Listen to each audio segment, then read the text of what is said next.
제20장. 포도주는 거만하게 하는 것이요 독주는 떠들게 하는 것이라. 이에 미혹되는 자마다 지혜가 없느니라.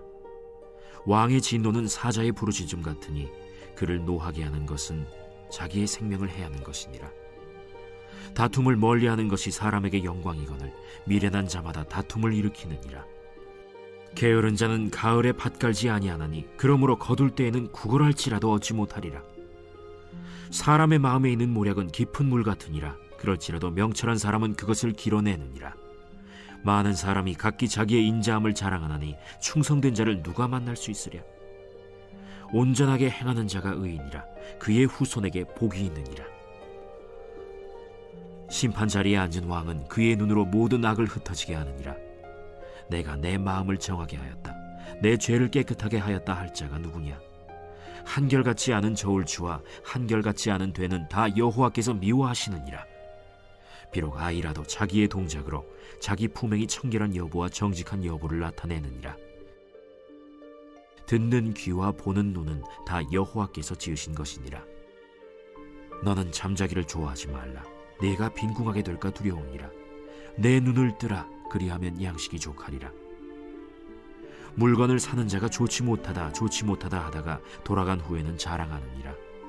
세상에 금도 있고 진주도 많거니와 지혜로운 입술이 더욱 귀한 보배니라.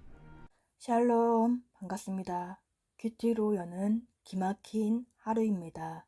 오늘 나눌 말씀은 잠언 20장 1절에서 15절 말씀으로 더욱 귀한 보배라는 제목의 말씀을 나누도록 하겠습니다. 잠언 20장의 본문은 지혜로운 자의 길과 어리석은 자의 길에 대해서 나오고 있습니다.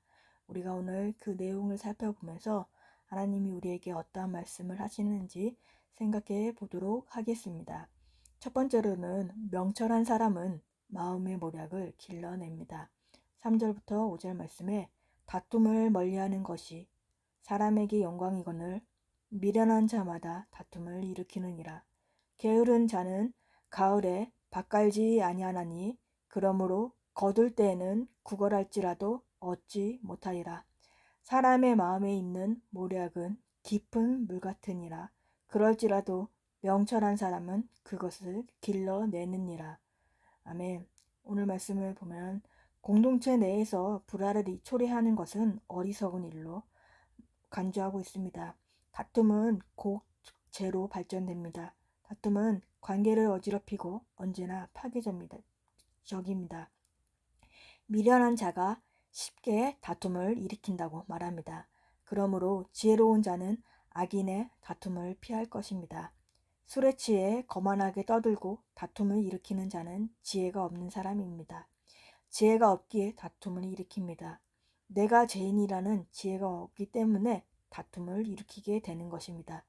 창세기 13장 8절에 아브라함은 이렇게 말합니다. 아브라함이 롯에게 이르되 우리는 한 친족이라 나나 너나 내 목자나 서로 다투게 하지 말라. 아브라함처럼 화평을 위해 다툼을 멀리해야 하는 것입니다. 전투를 철회하고 논쟁을 중단하며 권리의 침해를 용서해주고 또한 우리와 불화했던 자와 우호를 맺는 것이 영광이 되는 것입니다. 미련한 자와 마찬가지로 게으른 자는 나중에 추수하기를 위해 밭을 갈아야 하는 아주 중요한 시기에도 얼마든지 할 수 있는 일을 하려 들지 않는 것입니다. 게으른 농부는 지체함으로 인해서 적절한 시기에 밭을 가는 일을 하지 못합니다. 날씨는 점차 추워질 것이고 게으른 자는 빈둥거리다가 쌀쌀한 날씨에 밭갈기를 하는 힘든 일을 감당하지 못합니다. 하지만 그는 밭을 갈지 않고 적절한 시기에 씨앗을 뿌리지 않음에도 불구하고 추수 때에는 수확물이 있을 것을 기대하는 것입니다. 그는 추수란 농부가 적절한 때에 씨앗을 심는 수고를 감당할 때에 이루어진다는 것을 잃어버리게 되는 것입니다. 그래서 우리는 게으름을 피하고 근면해야 하는 것입니다. 지혜 없는 사람은 다툼을 일으키고 게으른 사람이 되는 것입니다.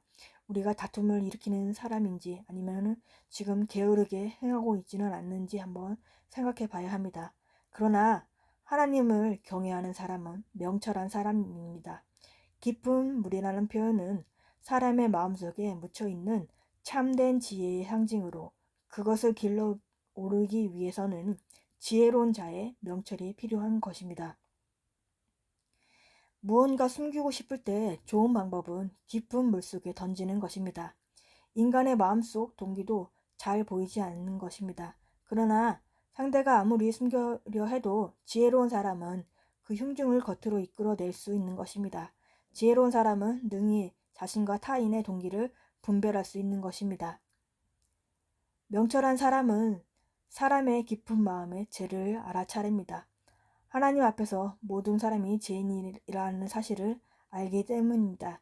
내가 죄인이라는 것을 알고 회개하는 사람이 명철한 사람이 되는 것입니다. 우리는 지혜 없는 사람같이 다툼을 유발하지는 않습니까? 게으르게 행동하고 있지는 않습니까? 명철한 사람같이 사람의 깊은 마음의 죄를 알아차리며 내가 죄인이라고 회개하는 사람들이 되어야 하는 것입니다. 저는 최근에 또 저의 죄를 또 깨닫는 시간을 가졌습니다. 토요일마다 교육자 나눔을 합니다. 그 교육자 나눔은 그 당일날 큐티 본문을 갖고 말씀을 나누는 시간을 갖습니다. 목사님께서는 말씀하시기를 교육자 나눔에서 제가 말을 하는 것에 100% 이야기를 한다면 그 똑같은 이야기를 설교로 가게 되면은 30%밖에 나오지 않는다는 이야기를 해주셨습니다. 그러면서 왜 그렇게 될까라고 생각을 해봤다고 합니다. 그 이유가 제가 말을 하다가 감정이 올라오게 된다면 말을 삼키는 게 있다고 합니다. 눈물이 날 것 같거나 감정이 올라오려고 할 때 말을 삼키면서 표현하지 않는 것입니다. 그러면서 저의 겉으로 강한 척 하려는 말과 행동이 있다고 이야기를 합니다. 아직 깨어지지 않는 틀이 있다는 말씀을 해주셨습니다. 저도 그런 것 같다는 생각이 듭니다. 어떤 사건이나 문제가 있을 때 그 사건이 발생했을 때 바로 그것들을 다 표현하지 못하고 그 사람이 없어지거나 지나가고 나서 그때는 힘들었다는 이야기를 나중에서나 표현을 합니다. 온전히 슬픔과 아픈 마음을 드러내지 못하고 힘들다라고도 하지 않는 것 같습니다.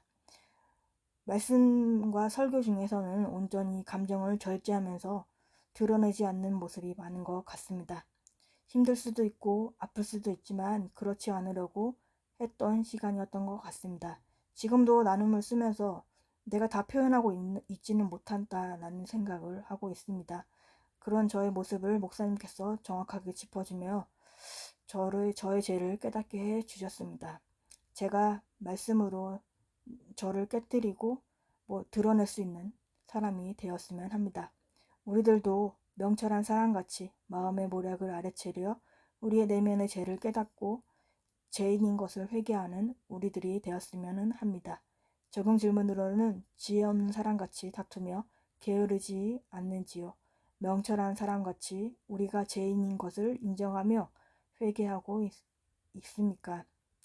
두 번째로는 의인은 마음으로부터 온전히 행해집니다. 6절과 10절 말씀에 많은 사람이 각기 자기의 인자함을 자랑하나니 충성된 자를 누가 만날 수 있으랴.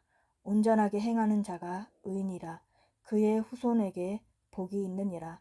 내가 내 마음을 정하게 하였다. 내 죄를 깨끗하게 하였다 할 자가 누구냐. 한결같지 않은 저울추와 한결같지 않은 배는 다 여호와께서 미워하시니라. 많은 사람이 자신의 인자함을 자랑을 합니다. 의인은 마음으로부터 온전히 행해집니다. 온전하다는 단어는 완벽하다는 뜻이 아니라 언행이 일치하다는 뜻입니다. 온전하게 행하는 자가 의인으로서 자녀들에게까지 이어지는 것입니다. 자녀는 눈에 보이는 위선에 민감합니다. 위선은 지혜를 물려주는 모든 노력을 부질없게 만들게 됩니다. 의로운 자는 자녀들을 위해 귀중한 자산을 남겨줄 수 있는 것입니다. 자녀들이 항상 신실하게 행동하는 부모의 모범을 보면서 그들도 그와 같이 행동하는 것입니다. 온전해지면서 정하고 깨끗하다는 말은 하나님 앞에 받아들여질 만하다는 뜻인 것입니다. 그런 사람은 아무도 없는 것입니다. 사람은 스스로 자신의 죄를 씻지 못하며 하나님의 용서와 은혜로만이 해결할 수 있기 때문입니다. 아무도 완전하게 순수한 마음과 깨끗하고 죄에서 떠난 양심을 가지고 있다고 진실하게 말할 수 있는 사람은 없는 것입니다. 로마서 3장 23절에는 이렇게 말합니다. 모든 사람이 죄를 범하였음에 하나님의 영광에 이르지 못하더니와 같이 모든 사람은 죄인인 것입니다. 우리가 다른 사람을 완전히 믿어서는 안 된다는 경고와 자신의 죄악성을 깨달아야 하는 것입니다. 한결같지 않은 또 저울추에 대해서 말을 하는데요. 옛날에 물건을 팔던 사람은 한 냥짜리 추에 두 냥이라 써서 저울 위에 놓고는 곡식을 사란 사람에게 돈을 더 뜯어냈다고 합니다. 돈을 건네주기 전에 손님은 금이나 은혜에 규정된 무게에 달아봄으로써 가격을 알아보려고 합니다. 비양심적인 상인들은 정확하지 않은 저울을 사용하여 조금이라도 더 유익을 보기 위해 손님을 속이는 것입니다. 속이는 것은 대놓고 하나님을 거역하는 것입니다. 정직한 추와 공정한 저울은 주님께로부터 나오는 것입니다. 그분은 옳고 그름의 완전한 기준이시며 우리는 그분의 완전한 진리와 거룩함을 따라서 모든 것을 판단해야 하는 것입니다. 장사꾼에게 저울은 산업적인 면에서 정직할 수 있는 도구인 것입니다. 어떤 사람이 자신의 유익에 따라서 그 무게를 변경할 수 있는 권한이 있다고 주장하면 그는 하나님을 욕되게 하는 것입니다. 하나님이 그런 속이는 자를 미워하시는 것은 당연한 일이 되는 것입니다. 그러하기에 우리는 진실하고 정직하게 행해야 하는 것입니다. 자기의 인자함을 자랑하지 않고 의인은 마음으로부터 온전히 행하게 되는 것입니다. 온전함은 언행을 일치하는 것으로 그 온전함이 행하게 되는 것은 회개에서부터 시작이 되는 것입니다. 그러하기에 우리는 회개하기를 바랍니다. 조금 질문으로는 진실하고 정직히 행하고 있습니까? 온전하게 행하기 위해서는 해야 할 것은 무엇인가요? 세 번째로는 금보다 지혜로운 입술이 더욱 귀한 보배입니다. 12절부터 15절 말씀에 듣는 귀와 보는 눈은 다 여호와께서 지으신 것이니라. 너는 잠자기를 좋아하지 말라. 내가 빈궁하게 될까 두려우니라. 내 눈을 뜨라. 그리하면 양식이 족하리라. 물건을 사는 자가 좋지 못하다 하다가 돌아간 후에는 자랑하니라. 세상에 금도 있고 진주도 많거니와 지혜로운 입술이 더욱 귀한 보배니라. 아멘. 우리의 눈과 귀는 우리를 만드신 각 사람과 상황을 평가하는 데 쓰여져 있습니다. 그러나 이 두 개를 다 만드신 하나님은 지혜의 궁극적인 근원이 되시고 어떠한 창조물보다 더욱 신뢰할 분이십니다. 팀 켈러는 지혜는 실제 경험을 유하지만 경험이 꼭 지혜를 낳는 것은 아니라고 합니다. 미련한 자는 보고 들어도 눈과 귀가 제대로 지각하지 못합니다. 하나님 도움 없이 그런 지각이 불가능하다고 역설합니다. 하나님은 구원을 은혜로 베푸십니다. 우리는 구원을 원하거나 받는 일조차도 그분의 은혜로운 도움 없이는 할 수 없음을 압니다. 그런 도움이 없다면 인간의 사고와 마음은 자기가 보고 듣는 바를 왜곡하게 되는 것입니다. 현실을 제대로 해석하는 모든 눈과 귀는 하나님의 도움으로만 그리합니다. 그분은 시력과 청력을 보충해 주시는 정도가 아니라 지으신 분이기 때문입니다. 로마서 3장 11절에서 바울은 깨닫는 자도 없고 하나님을 찾는 자도 없다고 합니다. 하나님이 친히 과분한 은혜로 눈과 귀를 열어주시지 않으면 우리는 아무것도 할 수 없는 것입니다. 하나님의 구원의 은혜에 의지하지 않고서는 아무 일도 이루어질 수 없는 것입니다.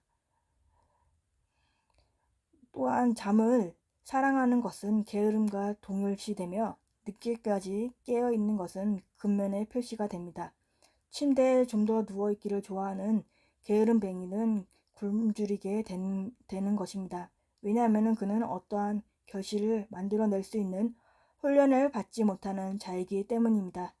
열심히 일하는 농부는 풍성한 소출을 얻게 됩니다. 하나님이 지어주신 눈과 귀를 바르게 사용하지 않고 영적으로 잠자기만을 좋아하는 우리가 죄인 것입니다. 그래서 하나님은 그 눈을 뜨라고 말씀을 하고 계십니다. 게으름에서 벗어나 우리의 눈과 귀를 구원을 위해 또한 하나님의 말씀대로 사용해라고 하십니다. 그리고 지혜로운 입술이 귀한 보배라고 합니다. 지식은 또한 너무나 값비싼 것입니다. 우리는 대개 금과 보석을 값비싼 것으로 생각합니다. 그것들의 희귀성과 그 아름다움 때문입니다. 그러나 상황에 적절하게 지식의 말을 하는 능력이야말로 희귀한 보화가 되는 것입니다. 솔로몬 시대에는 금이 풍부했고 진주 또한 많았습니다. 누구나 이들을 몸에 지녔고 어느 성읍에서든 살 수 있었습니다. 그러나 지혜는 희소한 것으로 귀한 보배입니다. 지혜를 지니고 있는 그것으로 선을 행하는 사람은 극히 드물며 그것은 상인에게서도 구입할 수 없는 것입니다. 그래서 금보다 지혜로운 입술이 더욱 귀한 보배가 되는 것입니다. 우리의 입술이 세상의 모든 보석보다 귀하기 위해서는 말씀대로 회개하고 구원을 위해서 말할 때 귀하게 되는 것입니다. 그럴 때 우리의 입술이 귀한 보배가 됩니다. 그래서 우리는 금보다 지혜로운 입술로 귀한 보배가 되기를 바랍니다. 적용 질문으로는 우리의 욕심을 채우는 것에 눈과 귀를 사용하고 있습니까? 하나님의 말씀대로 눈과 귀를 사용하나요? 우리의 입술은 말씀대로 회개와 구원을 말하고 있습니까? 6월 5일 보석상자입니다. 우리가 당하는 환난은 또 다른 환난 당하는 자를 위로하기 위해서 하나님의 위로를 전하기 위해서 나에게 전공 필수 과목으로 주신 것입니다. 다 같이 기도하겠습니다. 하나님 아버지 감사합니다. 오늘도 큐티를 허락해 주심에 말씀을 허락해 주심에 감사합니다. 아직도 저의 깨어지지 않는 모습을 회개합니다. 말씀으로 깨뜨려 주시옵시고 저의 모습을 드러내는 제가 되게 하여 주시옵소서. 우리가 다툼을 유발하거나 게으른 자가 되지 않기를 바랍니다. 명철한 사람같이 마음의 모략을 알아채려서 우리 내면의 죄를 깨닫고 내가 죄인이다 임을 회개하는 우리들이 되게 하여 주옵소서. 우리가 진실하고 정직한 사람이 되길 바랍니다. 속이는 자라는 하나님이 미워하신다는 말과 같이 속이지 않길 바랍니다. 자식의 인자함을 자랑하지 않고 마음으로부터 온전히 행하는 우리가 되게 하여 주옵소서. 온전하게 행하기 위해서 회개로부터 시작하길 바랍니다. 하나님이 만드신 눈과 귀를 말씀대로 사용하고 구원을 위해 사용하는 우리가 되게 하여 주옵소서. 우리의 입술이 보석보다 귀하기 위해 말씀대로 회개하고 구원을 위해 말하는 입술이 되게 하여 주옵소서. 다음 세대에게도 말씀이 임하게 하여 주옵시고 말씀대로 믿고 살고 누리는 다음 세대가 되게 하여 주옵소서. 오늘도 말씀으로 살아내는 하루가 되게 하여 주옵시고 주님의 은혜를 부어 주옵소서. 예수 그리스도의 이름으로 기도합니다. 아멘.